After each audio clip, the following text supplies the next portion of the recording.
Now you got a lot of questions. You got more questions than Ryan Wright did. You got more questions than the Sup Though Bros did. So we're gonna I wonder why. I wonder why. Okay, we're let's see gonna if we. see. I'm gonna pick and choose these ones. Uh, Nas underscore 34 says, "Will you ever cut your hair?" Yes. Not anytime soon, but I just cut it recently. Oh, let me put this out. I am a huge fan of actually Rob Zombie. Um, and my big thing was I like having long hair. I enjoy having long hair. If I could, if it was sociably acceptable, I'd grow a long fucking beard out and just long ass dreads, and I'd be Okay. like that old ass kung fu master, like just moving my beard left and right. If it was sociably acceptable out here, I do that because I see myself as like a lion, a leader. Sometimes lethargic as well, sometimes lazy, but I like having a long mane.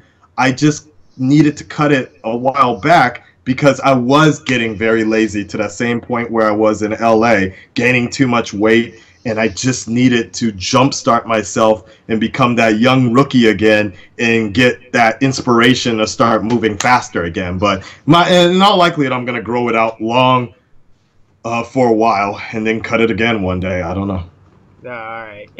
But I will never like have it short because I have this weird Willow's Peak and I got a weird fucking shaped head. Even in elementary school, Yeah, I I couldn't noticed imagine. I had a Yeah. weird fucking shaped head. So I knew dreadlocks were probably gonna be the only way. And even when I get like a fade or something, my hair grows so quickly.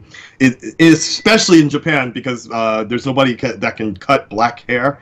Right. There's no point for me. So dreadlocks work the best for me. And All you right. froze up.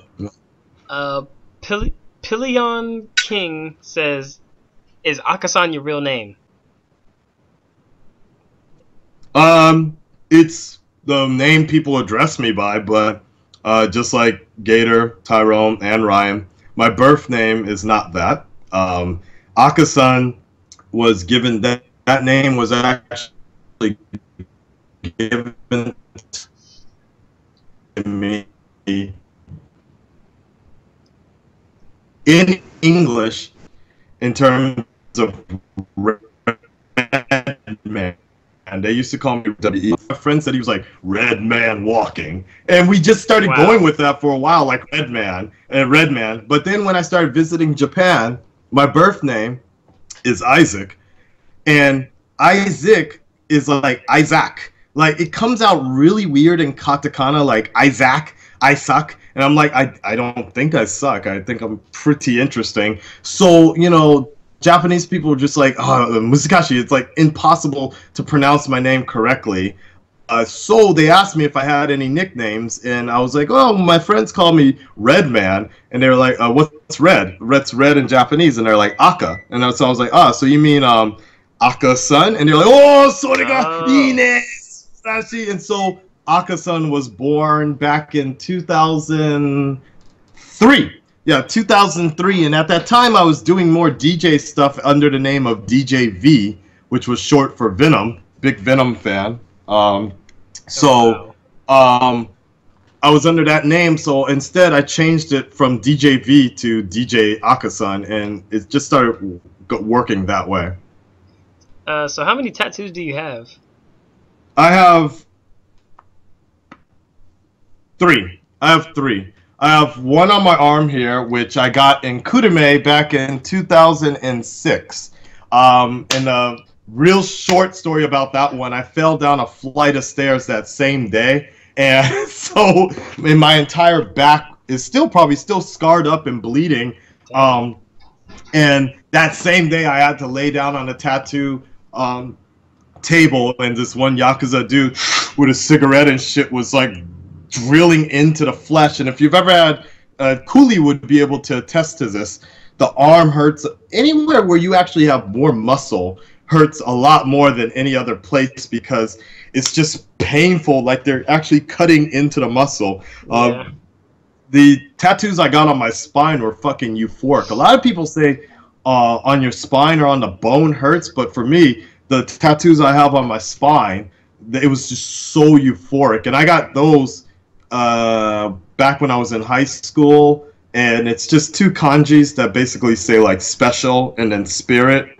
So, but I think it fucked up, and like obviously going to places that don't know any Japanese, like the kanji, a lot of Japanese people have told me it's like a Chinese kanji that means demon. So like, so instead it's more like special demon. So I've always thought about getting more work ink up here, and I always wanted like forearm stuff, but it's just a pain in the ass to cover up every day to work, you know, working with kids and such. It's really hard. So yeah.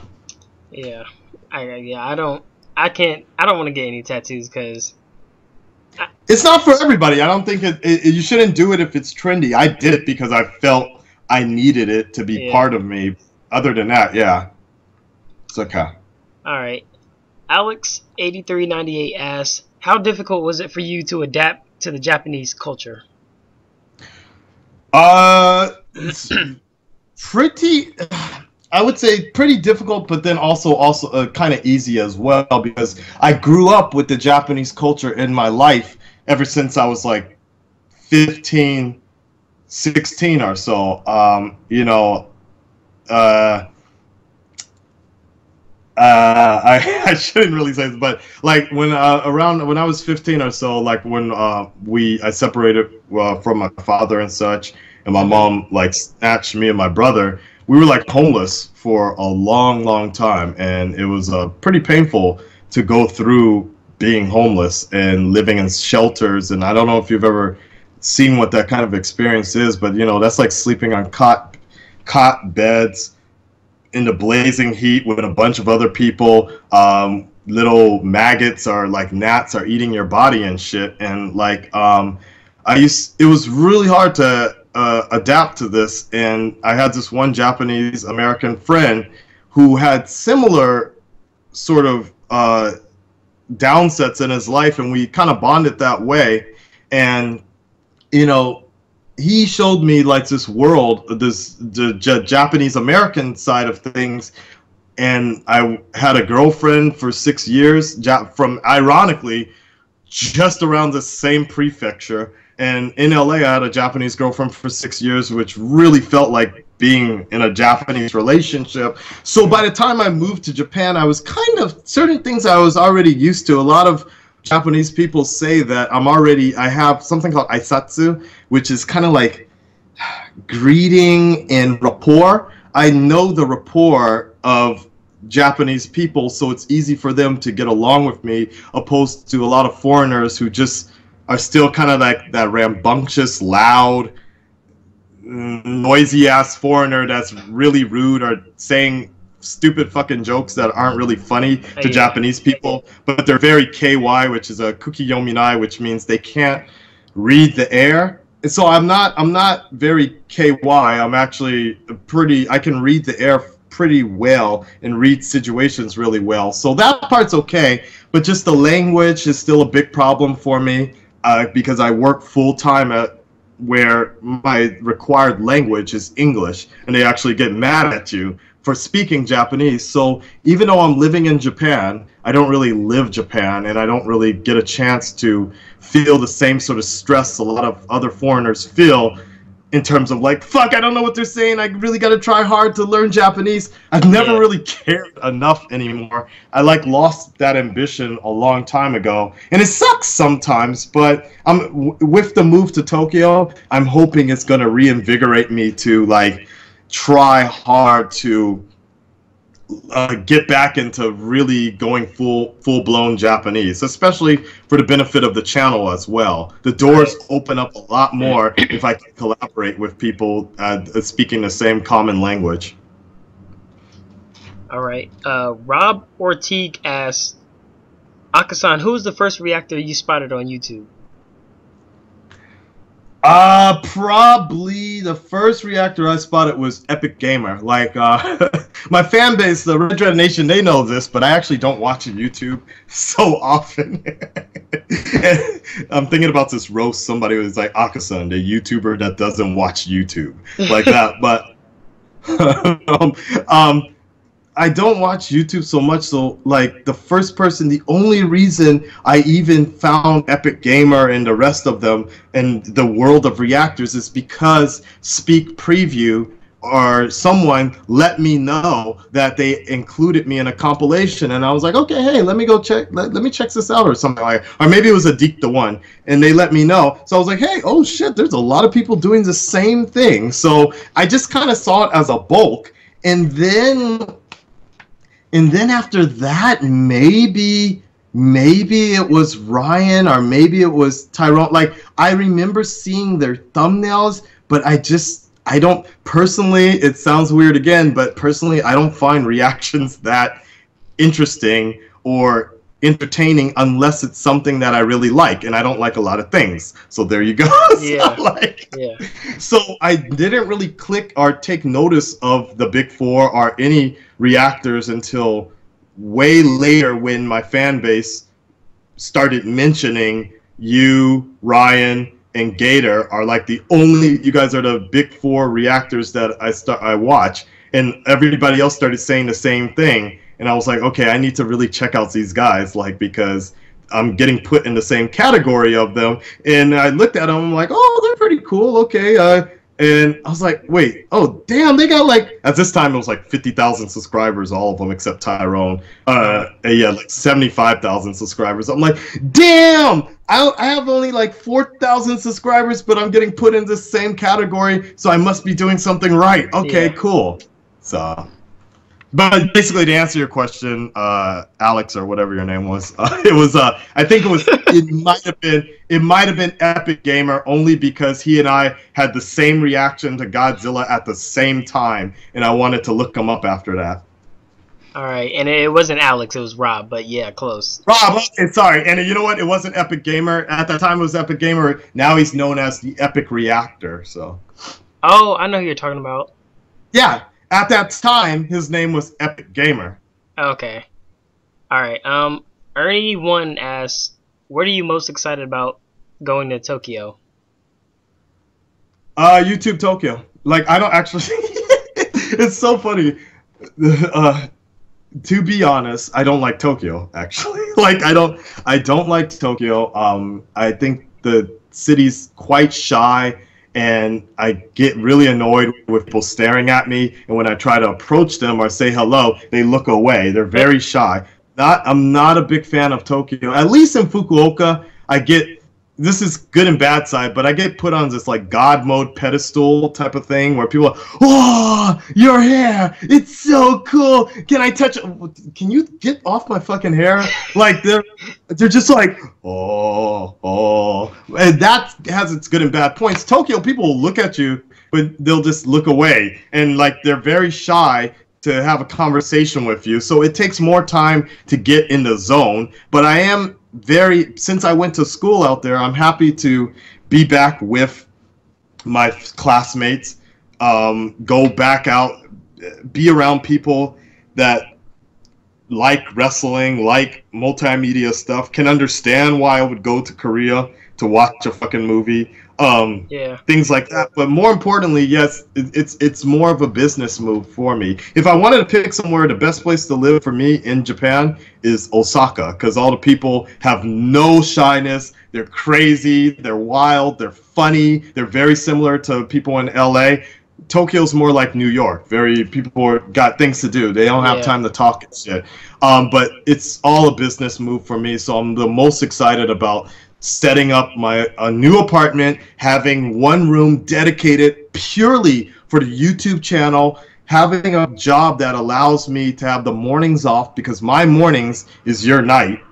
So when trailers come out, I don't have to be delayed anymore by a fucking day and a half getting my reactions out and getting like the second wave or like these smaller waves of fans that are still interested in the trailer, still interested in talking about something, to come find me. That's the biggest problem I have right now, is because of my full-time job.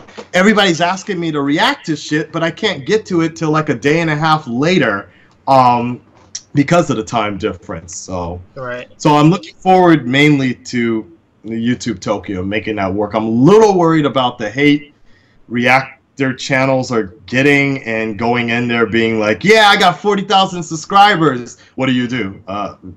Mainly, like, I do Japanese stuff. Oh, it's like you do a bunch of reaction channels. Yeah.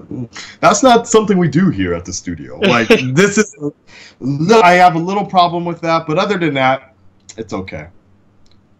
Alright. Billy RMP asks, what is the worst nightmare you've ever had? Ben Affleck being cast as Batman. Wow. You had to make that. But, like,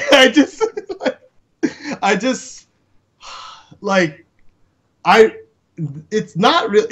For me, it kind of feels like, and like, don't get me wrong, I actually enjoyed him a lot in Gone Girl, but for me, it feels like a nightmare every day. There's actually a few things that make me feel like this, but every day I wake up and you realize that Ben Affleck is Batman. Like, I knew things were gonna change, but I'm really hoping for the best, but just every time I see, it's actually Ben Affleck as Batman doesn't bother me as much as I see Ben Affleck as Bruce Wayne. I'm like, that's not what I was going for. But in terms of an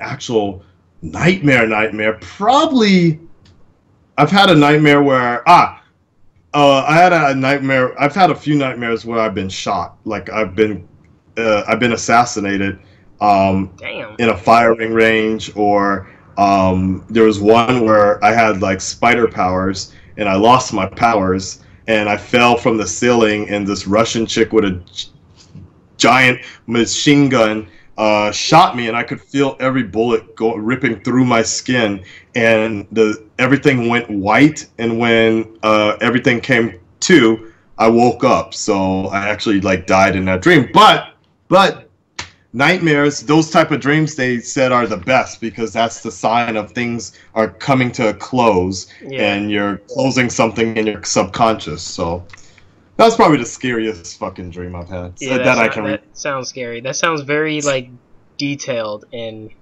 Yeah, it was. I felt every bullet ripping through me. It was crazy. Yeah, it was crazy. All right, I'm _ Taiwan. I don't know. How old are you? I just turned 35 a few months ago, actually. Yeah, 35. Yeah, I was. Yeah, I guess that's all I can say. 35. I was surprised Tyrone was 38, but I was like, phew, okay, I'm not the only one. Wait, you said Tyrone's 38? Yeah, Tyrone is 38. Oh, okay, I didn't know that. What?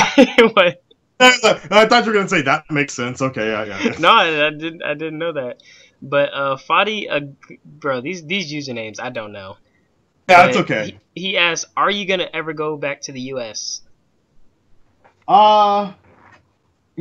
When I came out here to Japan, like I said in the big announcement, like the whole idea was just finding that rare blue flower that grows in the mountains and such, and I was on a quest. Like, I just felt like there was nothing else that Los Angeles had to offer me at that time, and I just had no more motivation for even living at sometimes. I didn't want to die, but I just didn't want to be alive anymore. I just felt empty. I wanted to go into a hole and come out in like 10 years or something like that, to be entertained, to be impressed again with life. So I'm never going to rule it out. I don't really see myself living in Japan for a long time, and I need to be very careful about that, because the longer you stay out here, the harder it is to go back, only because life can be easier out here if you just want to be another statistic working at an English school, collecting this amount of money, having a basic budget, fucking some bitch, getting married, having a bunch of half-breed kids running around. It's very easy to fall into that lifestyle if you let it happen. If you're happy about that, if for anybody that's fine with that, I have no problem with that. But I do, like I said, like I mentioned before, like all I picture is what Majin Vegeta said one time. It was like he used to be so badass, and suddenly he ended up kind of toning everything down, falling into mediocrity and having a wife or having a baby's mama, having a child, and even finding himself starting to think this was a nice place to live. So those words ring so true to me that I just want to keep on doing what makes me happy, whether it's in Japan or in LA. So I think the next place, if there were another place I want to live next, it would probably be Hawaii, just because I really like water. So even outside my apartment right here, there's a lot of water. I need to be around water. So we're gonna have more underwater reactions. Hell yeah! Like, I just need to practice for it. But I don't like doing the same repetitive shit, following a formula or whatever. And on top of that, I was on vacation at that time, and I was like, okay, I know the channel needs to be up. Like, I've been on break or whatever. I need to put content up there. What can I do that's different that people would kind of enjoy? So I was like, let me try this underwater reaction. And then I realized that I can't really swim and hold a camera, and the inner tube was floating away while I was doing the reaction. And I was like, oh shit, I didn't think about that. So I need to rethink this. And I was just fuck it, I'm still gonna upload it. So it was worth it. That was entertaining. No, what's even funnier about that is some motherfucker unsubscribed. I actually few people unsubscribed about that. Like, I saw on somebody else's channel, they were like, yeah, man, I used to like Akasan, but I unsubscribed because of the underwater reaction. I mean, who told them to do that? Nobody told me, motherfucker. I wanted to do something different, innovative, okay? I got a lot of other reactions you can fucking click on and watch. You don't have to fucking leave because of one innovative experiment. Shit. Yeah. Nobody told Bikini Girl not to do a reaction in that pool. So. All right. Lovely_x3 asks, do you have any kids or are you in a relationship? No and no. I am not. I date. That's about it. So as far as I know, I don't have any kids out there. So I love kids now, but at this moment in time, I like my rental children right now. I like to go to work and teach a class for like 60 minutes, pick up the kids, hold them. And I don't even mind when they cry or whatever, because I get to hold them and everything. I really enjoy taking care of kids, and there's something special. There's a certain feeling you get out of nurturing for children and watching them grow and see them take on a part of your personality that you know they got exactly from you. I have a few kids that sound just like me when they're speaking in English, or when they're trying to discipline somebody. They're like, hey. I'm like, oh shit. And it's a special thing for me, but I also like the fact that I can return my rental at the end of the day and give them back to their regular parents. So right. And I can go home and watch like YouTube and Pornhub, things like that. Really? So. After being with kids, that's what you do? Probably not a good look. That did not sound right. Probably not a good look. Research situation. All right. The last question. This is a good one. Is Schlemmer1? Where do you see yourself in 5 years, professionally and personally?